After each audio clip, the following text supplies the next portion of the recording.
Bachawat tribunal, Godavari tribunal ఒక award ఇచ్చింది. పోలవరం ద్వారా 80 టీఎంసీల నీళ్లను కృష్ణా పరివాహక ప్రాంతానికి మళ్లించినట్టయితే ఆ 80 టీఎంసీలు పైన ఎగువన ఉన్న రాష్ట్రాలకు చెందుతాయి అని స్పష్టంగా బచావత్ అవార్డు ఇచ్చింది. బచావత్ అవార్డు అనేది భగవద్గీత ఈ దేశంలో, అది సుప్రీంకోర్టు కూడా దాంట్లో ఇంటర్ఫియర్ కాదు. ఆ బచావత్ అవార్డు ఏం చెప్పిందంటే ఆ 80 టీఎంసీల్లో తెలంగాణకు 45 టీఎంసీలు, కర్ణాటకకు 25 టీఎంసీలు, మహారాష్ట్రకు 14 టీఎంసీలు అని చెప్పింది. ఆ బచావత్ అవార్డు ప్రకారం కర్ణాటక అప్లై చేసింది సిడబ్ల్యూసీ. ఇక వాళ్ళు ఆంధ్రప్రదేశ్ వాళ్ళు పట్టిసీమ పెట్టి నీళ్లు డైవర్ట్ చేసిండ్రు, మాకు 25 టీఎంసీలు ఇవ్వండి అంటే అప్పర్ భద్రా ప్రాజెక్టుకు 25 టీఎంసీలు కేటాయిస్తూ ఢిల్లీ వాళ్ళు సిడబ్ల్యూసీ అనుమతించేసి, అదే విధంగా మహారాష్ట్ర వాళ్ళు కూడా ఈ 14 టీఎంసీలు మాకు చెందుతాయి, బచావత్ అవార్డు ఇచ్చింది. ఎందుకంటే వాళ్ళు పోలవరంకు నీళ్లు డైవర్ట్ చేసిండ్రు అంటే ఆ 14 టీఎంసీలను అలో చేస్తూ కేంద్ర బీజేపీ ప్రభుత్వం సెంట్రల్ వాటర్ కమిషన్ అనుమతించింది.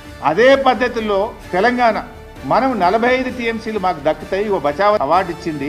ఈ 45 టీఎంసీలు మేము పాలమూరు ఎత్తిపోతల పథకానికి కేటాయించుకుంటున్నాము, దీనికి అనుమతి ఇవ్వండి అంటే డిపిఆర్ వాపసు పంపుతారు. కర్ణాటక 25 ఒప్పుకుంటావు, మహారాష్ట్ర 14 ఒప్పుకుంటావు, తెలంగాణ 45 ఎందుకు ఒప్పుకోవు? ఇది బీజేపీకి తెలంగాణ పట్ల ఉన్న వివక్షకు నిదర్శనం, కుట్రకు నిదర్శనం, కక్షకు నిదర్శనం.